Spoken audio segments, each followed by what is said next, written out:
কোনো ব্যক্তির যদি পাহাড়ের সমানও ঋণ থাকে, এই দোয়া যদি আমল করে, আল্লাহ পাক ওই ঋণও শোধ করে দিবেন ইনশাআল্লাহ। রিজিক তো বাড়বেই ইনশাআল্লাহ, আপনার যত ঋণ আছে ইনশাআল্লাহ আল্লাহ পাক শোধ করে দিবেন। বিশ্বাস করলেন না? এই দোয়া শিখাই দিচ্ছি, এই জন্য আমাকে হাদিয়া দেওয়া দরকার, স্পেশালি আমাকে এখন হাদিয়া দেওয়া দরকার। এটা গুরুত্বপূর্ণ দোয়া শিখাই দিচ্ছি। আর ঋণ কেমন জানেন? ওই যে এখন মানুষ ঋণ নিচ্ছে 1 কোটি টাকা ব্যাংক থেকে, 2 কোটি টাকা ব্যাংক থেকে, হ্যাঁ, কত বছর, 10 বছরের জন্য, 20 বছরের জন্য বাড়ি করছে, তাই না? তার ধারণা এমন যে সে মারা গেলে তার ঋণটা কেউ না কেউ শোধ করে দিবেই দিবে, তাই তো? আর আল্লাহ রসুল কি বলছেন দেখেন, একজন মারা গেছেন, নবী সাল্লাল্লাহু আলাইহি ওয়াসাল্লামের সময় একজন মারা গেছেন।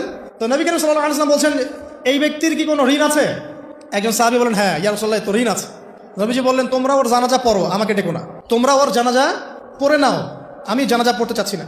আমি এখন কেমন করে আপনাকে বুঝাবো ঋণ কত ভয়ঙ্কর জিনিস? আপনি যে ব্যাংক থেকে 3-4 কোটি টাকার লোন নিয়ে রাখছেন, লাখ লাখ টাকা লোন নিয়ে বসে আছেন, দিব্যি সুখে বসে আছেন, এমন চিন্তায় যে আপনার মৌত হবে না। আর নবী সাল্লাল্লাহু আলাইহি ওয়াসাল্লাম সময়ে একজন মারা যাচ্ছেন, তিনি বলছেন তোমরা জানাজা পড়ে নাও, আমি জানাজা পড়তে চাচ্ছি না। মানে ঋণগ্রস্ত ব্যক্তি জানাজাও তিনি পড়তেন না। তারপরে একজন এসে বললেন, ইয়া রাসূলুল্লাহ, আমি তার ঋণ শোধ করে দিব, তার যা ঋণ আছে আমি শোধ করে দিব। তখন নবী এসে জানাজা পড়লেন সাল্লাল্লাহু আলাইহি ওয়াসাল্লাম। তা আপনার এই কোটি কোটি টাকা ঋণ শোধ করার লোক তো রেডি আছে নাকি? আছে না?